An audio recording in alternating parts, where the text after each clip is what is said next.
Hello दोस्तों, I am Atif and you are watching Knowledge by Atif Khan. In this video, we will discuss about present continuous tense. What is present continuous tense? आज की इस video में हम जानेंगे कि present continuous tense क्या होता है, अफर्मेटिव का फार्मूला क्या है ट्रांसलेशन करने का, नेगेटिव का फार्मूला क्या है ट्रांसलेशन करने का, इंट्रोगेटिव का फार्मूला क्या है ट्रांसलेशन करने का।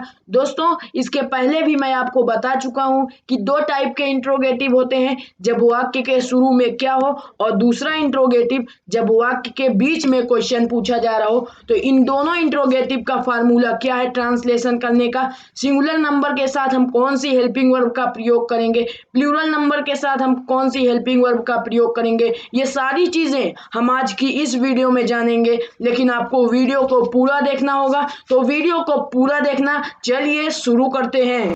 Present continuous tense. दोस्तों, प्रेजेंट कॉन्टिन्यूअस टेंस की पहचान क्या है, कैसे हम जानेंगे कि ये प्रेजेंट कॉन्टिन्यूअस टेंस है। प्रेजेंट कॉन्टिन्यूअस टेंस की पहचान है कि अगर हिंदी के वाक्यों के अंत में रहा है, रही है, रहे हैं, रहा हूँ, रही हूँ, रहे हो आदि शब्द आता है। दोस्तों, प्रेजेंट कॉन्टिन्यूअस टेंस में काम जारी रहता है। जैसे वह जा रहा है, तुम अपना काम क्यों नहीं कर रहे हो, तो यहाँ पर लास्ट में आ रहा है, रहे हो। इससे हमें पता चल रहा है कि काम जारी है। तो दोस्तों, चलिए अब हम देख लेते हैं कि प्रेजेंट कॉन्टिन्यूअस टेंस का रूल क्या है ट्रांसलेशन करने का।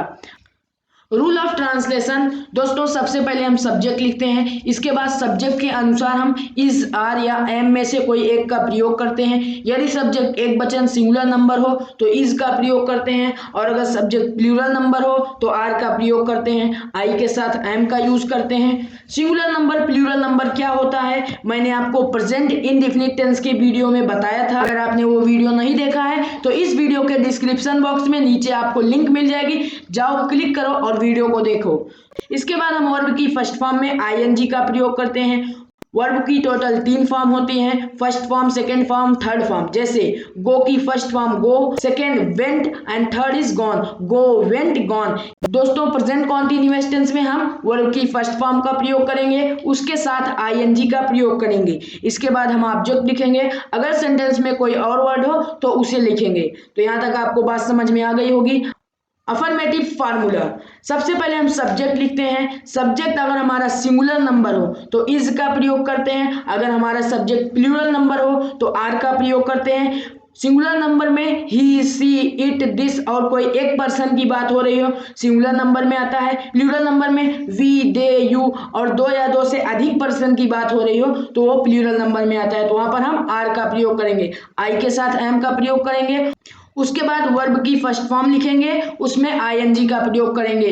उसके बाद ऑब्जेक्ट। जैसे प्रधानमंत्री जी भाषण दे रहे हैं, the prime minister is delivering the speech. दोस्तों, यहाँ पर लास्ट में आया है रहे हैं, इससे हमें पता चल रहा है कि ये प्रेजेंट कॉन्टिन्यूअस टेंस का एग्जाम्पल है। क्योंकि दोस्तों, प्रेजेंट कॉन्टिन्यूअस टेंस के हिंदी वाक्यों के अंत में रहा है, रही है, रहे हैं मैंने आपको बताया था।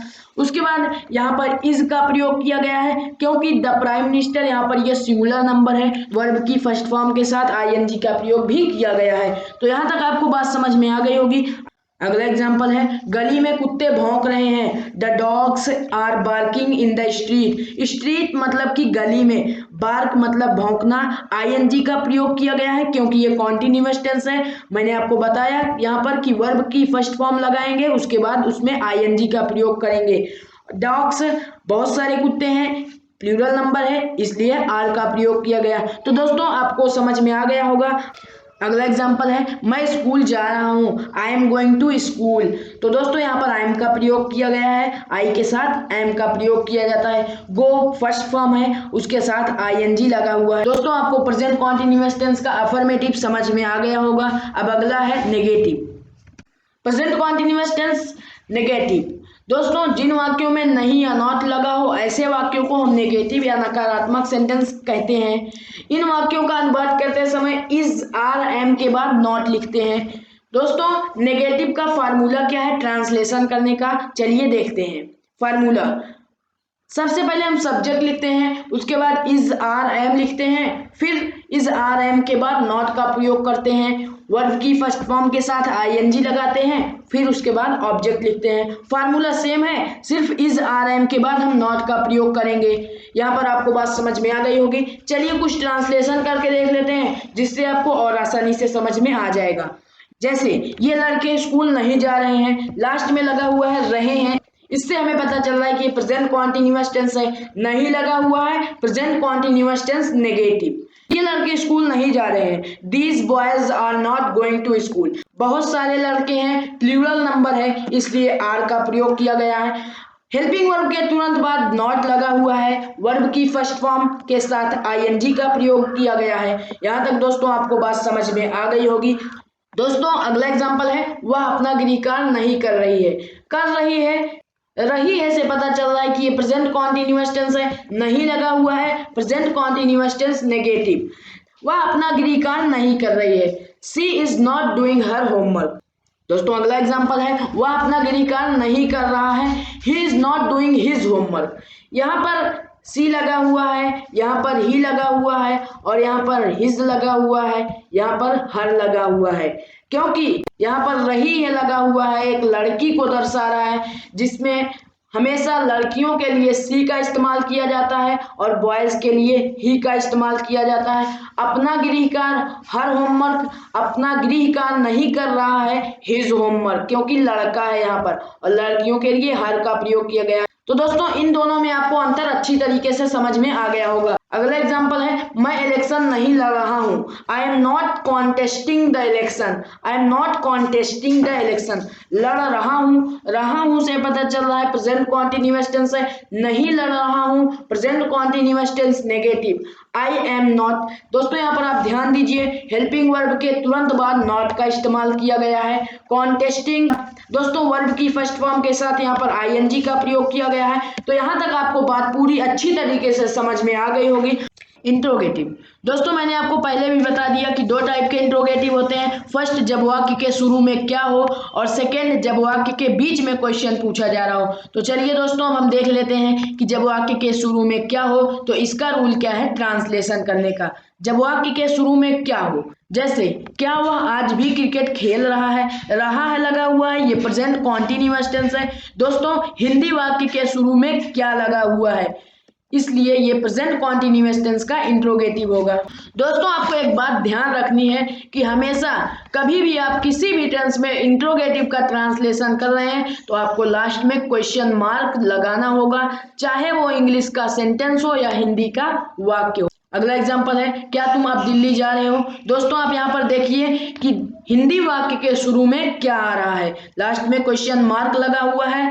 जा रहे हो कॉन्टिन्यूअस टेंस है, क्या लगा हुआ है प्रेजेंट कॉन्टिन्यूअस टेंस का इंट्रोगेटिव। दोस्तों आपको एक बात ध्यान रखना है, अगर आप किसी भी टेंस में इंट्रोगेटिव का ट्रांसलेशन कर रहे हैं तो क्या के लिए व्हाट नहीं लिखते, बल्कि उस टेंस की हेल्पिंग वर्ब लिखते हैं। जैसे कि इस टेंस की हेल्पिंग वर्ब क्या है, चलिए हम फार्मूला देखते हैं।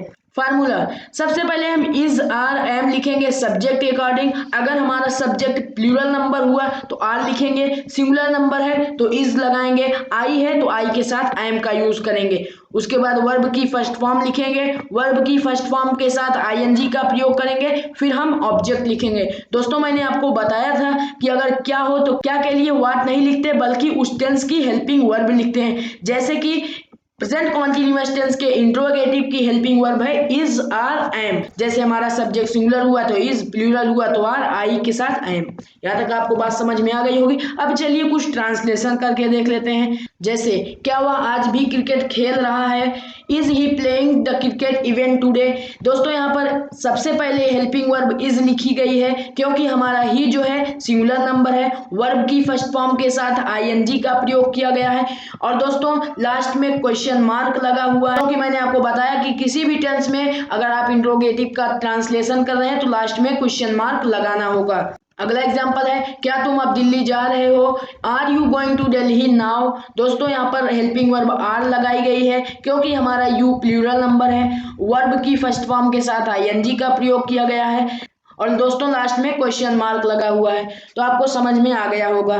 अगला एग्जाम्पल है, क्या मैं स्कूल जा रहा हूँ, am I going to school. Am लगा हुआ है, आई के साथ एम का प्रयोग किया गया है और लास्ट में क्वेश्चन मार्क लगा हुआ है, वर्ब की फर्स्ट फॉर्म के साथ आईएनजी का प्रयोग किया गया है। तो दोस्तों प्रेजेंट कॉन्टिन्यूअस टेंस का इंट्रोगेटिव, नेगेटिव, अफर्मेटिव आपको समझ में आ गया होगा।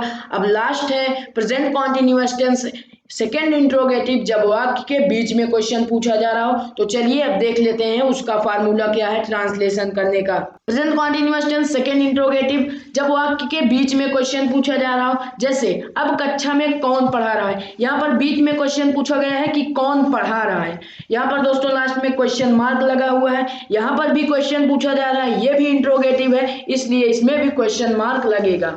अगला एग्जाम्पल है, तुम क्या कह रहे हो। तुम क्या कह रहे हो, यहाँ पर भी पूछा जा रहा है, क्या कह रहे हो बीच में आया हुआ है, तो ये भी प्रेजेंट कॉन्टिन्यूअस टेंस का इंट्रोगेटिव होगा।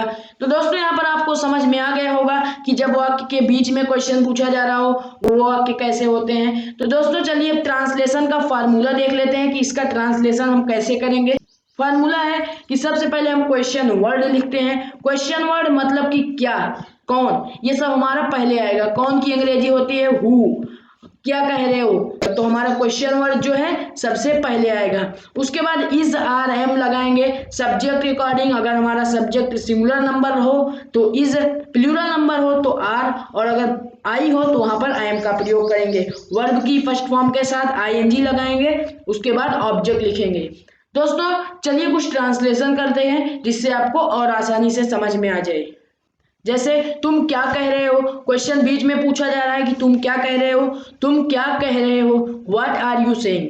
हमारा क्वेश्चन वर्ड व्हाट सबसे पहले आया है, उसके बाद सब्जेक्ट हमारा यू जो है ये प्लूरल नंबर है तो मैंने यहाँ पर आर का प्रयोग किया है। उसके बाद वर्ब की फर्स्ट फॉर्म के साथ आईएनजी लगा हुआ है, लास्ट में क्वेश्चन मार्क लगाया है। तो दोस्तों आपको ये समझ में आ गया होगा। अगला एग्जाम्पल है, राहुल इस समय क्या कर रहा है। क्या कर रहा है, बीच में क्वेश्चन आया है क्या कर रहा है, इसलिए हमारा प्रेजेंट कॉन्टिन्यूअस टेंस का सेकेंड इंट्रोगेटिव होगा। जैसे राहुल इस समय क्या कर रहा है, what is Rahul doing at this time. इस समय व्हाट क्वेश्चन वर्ड पहले आया, राहुल हमारा सिंगुलर नंबर है, एक आदमी की बात हो रही है, इसलिए इज का इस्तेमाल किया गया। वर्ब की फर्स्ट फॉर्म डू, उसके साथ आईएनजी का प्रयोग किया गया है, तो यहाँ पर लास्ट में फिर क्वेश्चन मार्क लगा हुआ है। तो यहाँ पर आपको बात समझ में आ गई। अगला एग्जांपल है, वह किसको बुला रहा है। किसको की अंग्रेजी होती है whom इज ही कॉलिंग। दोस्तों यहाँ पर हमारा क्वेश्चन वर्ड पहले आया, सब्जेक्ट हमारा सिंगुलर नंबर इसलिए इज का इस्तेमाल किया गया, और वर्ब की फर्स्ट फॉर्म के साथ आईएनजी का प्रयोग किया गया, लास्ट में क्वेश्चन मार्क लगा हुआ है। तो दोस्तों यहाँ पर हमारा प्रेजेंट कॉन्टिन्यूअस टेंस कंप्लीट होता है।